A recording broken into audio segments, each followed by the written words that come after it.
It is morally wrong to allow suckers to keep their money.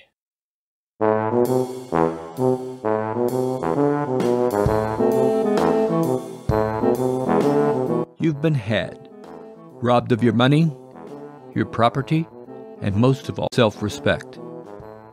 Someone distracted you or played off your trust. You never saw it coming. The mark never does. So give yourself a break. Grifters have been around since the serpent offered an apple to Adam and Eve. It's time to say goodbye to your money and move on.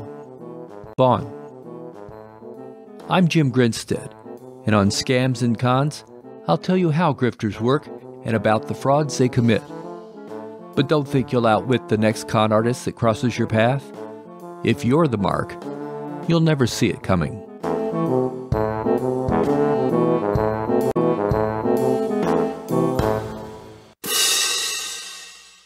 I think we can all agree that 2020 sucked. Wouldn't it be great if we could know what to expect for the rest of 2021 or 2022? What we need is some expert advice. Have you ever been certain your telephone would ring in the next 10 seconds?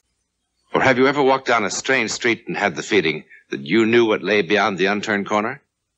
Yes? Then you've had a brief encounter with the world of the unknown.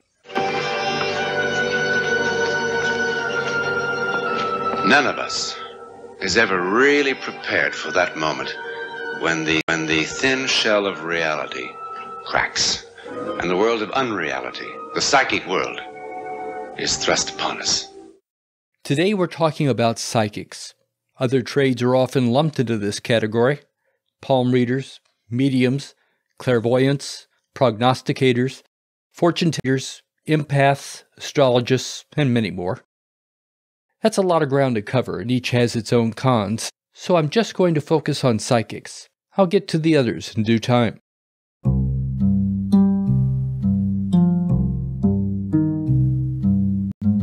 Let's start with this question. How accurate were psychics in 2019 about what would happen in 2020? And should we have heeded their warnings? Let's start at the World Psychics blog. Right off the bat, things aren't looking good. The blog fearlessly predicted that a major topic in 2020 will be the presidential election. It further predicts it won't make a lot of people happy when the vote count is taken. There'll be a lot of drama and disappointment with those that threw sticks and stones throughout the past year. Expect some protesters to call for a recount when one party doesn't get its way. Okay, I could have said that in 2018 or even 2017, correct? This blog was showing a trend I didn't like, so I moved on.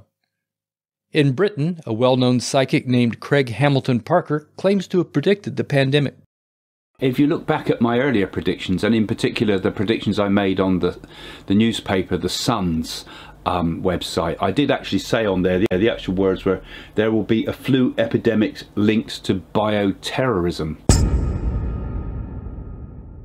This is a prediction you made in 2017 about what would happen in 2018, and in 2020 you're claiming victory? What about the terrorists? Bullshit! Bullshit! Bullshit! He also predicted that in 2019, Kim Jong-un would be overthrown by his people. I try to keep up with the news, and I would have noticed if Kim Jong-un had become a former dictator. To his credit, in 2015 he correctly predicted an assassination attempt on German Chancellor Angela Merkel, and that China and Brazil would face economic problems. He also called correctly that a new chamber and corridor would be found in the Sphinx. Coming back to the States, Psychic Nikki, the so-called psychic to the stars, predicted that in 2020 there's going to be flying robots, small robots. In the future they'll all be robots. I'll give her a win on that one because of the growth in drones and privately funded space travel. Still, based on what was happening in 2019, it was an easy call. She didn't see Trump being reelected, but now I foresee that Donald Trump is not going to get into power this time. A lot of people say he's going to be reelected. I do not see that, and I really feel like it could be an illness around him. I see Melania leaving Washington, maybe leaving him. And I don't see Joe Biden getting in either. I could do this all day, all week if necessary, but today we ask if psychics are legit, or are they cons? Spoiler alert, no one knows. We can't crawl inside another person's head and know exactly what they're thinking or what they believe. We will report on expanding professions. One promising area for the 2020s is for horse-drawn carriage drivers. I made a quick check on my calendar, then continued reading. The drivers are needed for downtown entertainment districts, with the added side benefit of screwing up traffic. Also on the list are matchmakers and psychics. Yelp found the category of supernatural readings has doubled since April 2020. Global uncertainties in the pandemic has left us all looking for answers. Go online and you'll find hundreds of ads seeking psychics, especially for online or telephone consultation. When the industry is turning to the general public for new hires, you gotta wonder what they look for on a resume. But where there's a void, capitalism will step in to fill it. Stepping up to the challenge are psychic schools.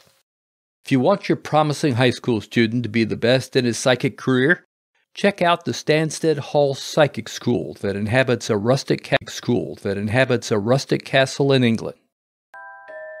You can study mediumship in many, many places around the world, but there's only one Stansted Hall. It's the greatest place to learn your skills as a medium. It is the most amazing magical place. It's like a different world. Some people call it Hogwarts for mediums. They bring this mind image to them, you know. We're all running about the power within the hall that touches every individual. You can feel the power that's here. It's also known as Albert Findlay College, the world's foremost college for the advancement of spiritualism and psychic sciences. Their words, not mine. If they believe it's a science, I'm going to need to see a double-blind study on that one.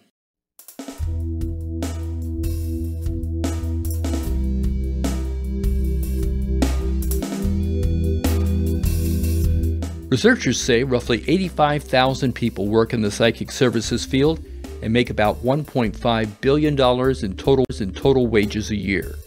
The New York Post quotes Los Angeles psychic Chris Medina, who says he's seen a 20 to 30% growth in business since the pandemic struck. He charges $150 for 30-minute sessions and does 6 readings a day. Let me do the math for you. That's 234. ZipRecruiter says most positions pay around $36,000. Now you're ready to send off your precious firstborn to school so their visions can come true. Before you write that check, let's take a moment and assume for the sake of discussion that all this psychic stuff is bullshit. Bullshit! Bullshit! Bullshit! Bullshit! So how is it done? For that we turn to Ian Rowland, known as the cold reading guy. These days he teaches cold reading skills to businesses and others and has written 3 books on the topic. You'll find links for them in the show notes. Let's take a moment to contrast cold readings from hot readings. If you've seen the movie Leap of Faith with Steve Martin, you know how hot reading works. Shills chat with crowd members and gather information. When the star of the show takes the stage, it's easy to pick people out of the audience, repeat what the shill has learned, and make a prediction. So cold reading is where I don't need any information. So how would I go about it? Easy. I would pick one of the 7 classical themes that most cold readings most of the time are based on. And from that, I would say things that sound meaningful, but here's the key. In normal communication, when I'm talking to you or you talk, I provide the meaning. My words, my meaning. With cold reading, I provide the words, but you provide the meaning. How does that happen? Because at the top of your head is a skull, inside the skull is a brain, and the brain is really good at various things, including pattern recognition, and map my words onto your experience and find some significance and find some meaning and find some connection. As I say, when you take it out of context like this, you rip it out of context and people know that's what we're talking about. It's not, it doesn't have any effect. But in real life, when people enjoy a reading, I call them personal readings. I don't call them. I call them personal readings. I don't call them psychic readings. But when it's a personal reading, and that process goes on, it feels absolutely wonderful. When teaching business clients, he teaches techniques that help build rapport with others. It's not about steering someone into signing a contract, but as a way of clearing a path for storefront psychics have other goals, like cultivating repeat customers. This is how it works in the general psychic industry. Suppose I make a prediction about something that's going to happen in your life. So long as I don't put a timestamp on it, I'm golden. If you come back to me in 3 months' time and say, I came for a reading, you made a prediction, it hasn't come true, I can simply say, don't worry, it will. And you come back to me 3 years later and say, that prediction hasn't come true, and I said, don't worry, it will. All right? I can always kick the can down the road and say, you just haven't waited long enough. And sooner or later, either you will die or I will. It ceases to be an issue, right? If I make a prediction and it comes true very quickly, that's, hey, that's amazing. I went to see this psychic. She made a prediction. And just 3 days later, that thing happened. Wow. Which is great. On the other hand, if it's a long time before it comes true, that works for the psychic as well, because that just demonstrates that she could see further ahead into the future, doesn't it? This is why some people put future predictions into their readings, because there's really no way for the psychic to lose. The magic golden key is you just don't put a timestamp on it. If I say to you, a fantastic financial opportunity in connection with someone whose name sounds like Chris or something like that is going to come your way next June the 3rd, that's risky. It's very likely to go wrong. But so long as I don't say when, so long as I just say this is indicated in your future, I'm golden, and it can't really work against the psychic at all. I don't think there's anything wrong with paying for a psychic reading, as long as everyone has their cards on the table. It's entertainment like buying a movie ticket or paying a cover charge to listen to a comedian decide what to do with that information. Cold readings, or personal readings as Ian calls them, can be used for good or evil. There are millions of people all over the world working in the service industries. People in stores, people in shops, people selling coffee, people working in the newsagents, whatever. And you know, the sad thing is, a lot of people don't treat them very well.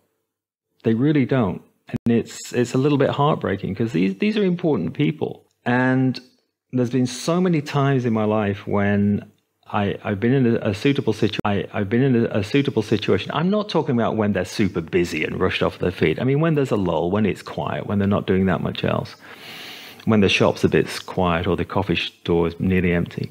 And I've stopped to give them, say, a 5-minute reading or an 8-minute reading or something. And it might be based on anything. It might be their handwriting, astrology, whatever. And you know what? It's a nice thing, but it also kind of a little bit heartbreaking. Somebody might say, well, thank you for that. That was fun. And yeah, that you've helped me sort of see things in a more positive way. But also, thank you for talking to me. That's the first actual conversation. It might be 3 o'clock in the afternoon, and I say, really? He said, yeah, everybody else just sees me as a robot, as a machine. You know, they take okay, I've given them their coffee, they throw the money on the counter and walk out. I've been here since 8 o'clock in the morning. Nobody's ever batted an eyelid. Nobody's ever talked to me. So, first of all, thank you for actually just talking to me, and that's really nice, because you're the first person. That's really nice, because you're the first person who has. Now, that's been repeated hundreds and hundreds and hundreds of times. And I find that a little bit sad. Now, isn't that a nice thing that you can give to someone, to actually recognize that they're a person and they're important and they matter and they're doing honest work and they're doing it as well as they can, and credit and some thanks and some kudos and some recognition and a little bit of love and showing that they actually matter? Isn't that a nice thing to do? If only that was the goal for all psychics. Much too often there are cases where readings can provide false hope and needless grief. Sylvia Brown is an example. She's gained much attention over the years, mostly for misleading claims. In 2004, she told the mother of a child that had been kidnapped that the girl was dead. ABC News reported, Brown claimed that missing woman Amanda Berry was indeed dead. She said it in a matter-of-fact way to Barry's mother. She's not alive, honey. As we found out, Amanda Berry is very much alive. She is one of 3 women who were held hostage in a Cleveland house. She managed to escape yesterday. The 3 men accused of holding her and the other women are now in custody. Berry's mother died in 2006. There were many other times she told parents of kidnapped children that the child was alive or dead and predicted the location of the body. Most of those claims were false. There's Opal Jennings. She'd been snatched from her yard and was not to be found. Brown told the family that the child had been taken to Japan and was forced to become a sex worker. Opal's body was eventually found in Fort Worth, Texas, and the family learned she had been killed shortly after her abduction. In Great Britain, a medium was convicted of convincing 2 women over 4 years that they needed to be naked and perform sex acts to improve their chances of contacting deceased family members. There is little evidence that psychic powers exist. Credible scientific research says there's nothing to it. We've also learned how psychics steer you into believing that their powers are real, even when their predictions don't come true. Are psychics running a con? Yes, always. The thing is, whether they're conning you into paying for a reading, helping you build relationships, crushing your hopes, or fabricating a curse that ends up emptying your bank account. If you decide to engage a psychic, remember the words of author Mike Klepper. Predictions are but guesses. When they come true, they're prophecies. When they don't, we salvage the situation by calling them allegories.